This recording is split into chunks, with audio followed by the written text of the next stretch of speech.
healing starts with yourself. So if you want to try and help someone else or to heal someone else, you have to start with yourself first. Like I said, I'm here to have real conversation with you. We're gonna talk about some real stuff. The class was excited. They were getting ready for the school play, The Secret Forest. Now, said Miss Charles, Emma is the main character. She is shy and caring. Emma listens to the forest creatures and helps them in the face of great danger. However, she has to overcome her fears to help others. How do you move forward?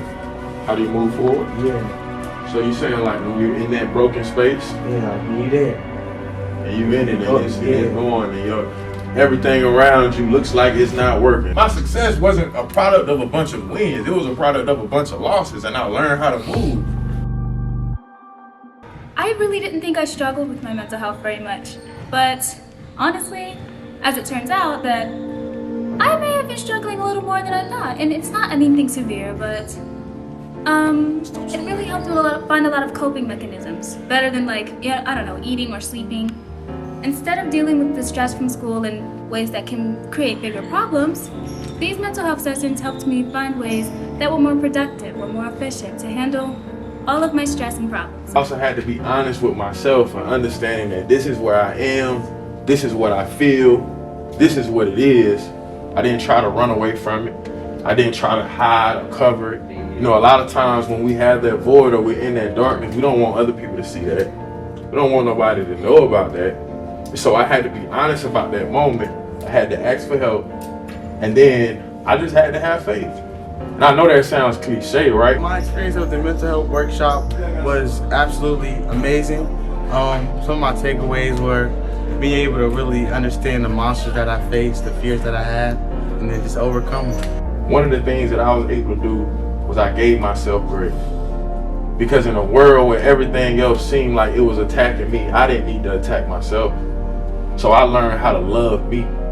So seek a therapist. Talk to your trusted adults, maybe your mom, maybe your dad. Try to find more about what you understand yourself. Probably start a journal and maybe do a diary because you're a product of your decision, but not your circumstances. There's times when we're gonna experience pain. Even though my story and my setbacks and my failures have caused me great pain, I'd be lying if I said they didn't give me great direction. How many times, if you could estimate, have you had to forgive yourself for making those actions? You can do 1,000,000 times a million, whatever that is. What is it that I'm really afraid of?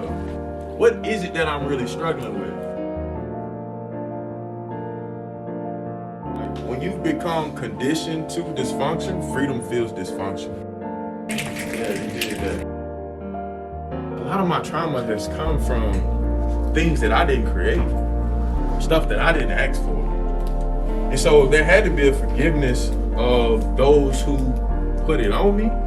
But then also I had to understand and recognize while it's not my fault that this has happened, it's my responsibility to work through it. I kind of thought it would be one big lecture about maybe how his brain works or just some past experience about how he got better. He showed a lot of understanding, acknowledged how as different generations or just different people overall can have different experiences.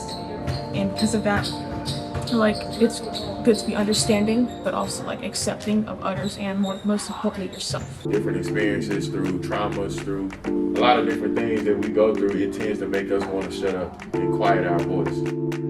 Is it attached to anything internal though?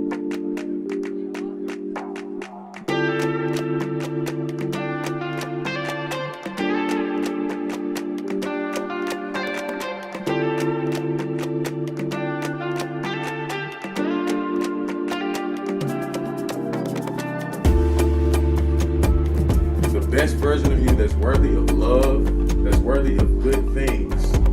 In every response that came out of your mouth was, no, I'm not ready yet. No, I gotta have a future. No, it's when I get to school. No, it's when I get this.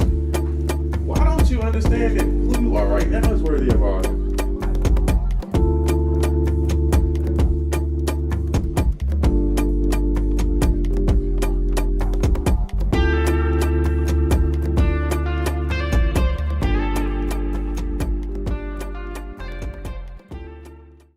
think about what you're doing to make things better. Is it a band-aid, or is it something that's actually going to help you right now and in the future? Is it a temporary solution, or is it a solution forever? Or even a long-term solution? That's what I would recommend.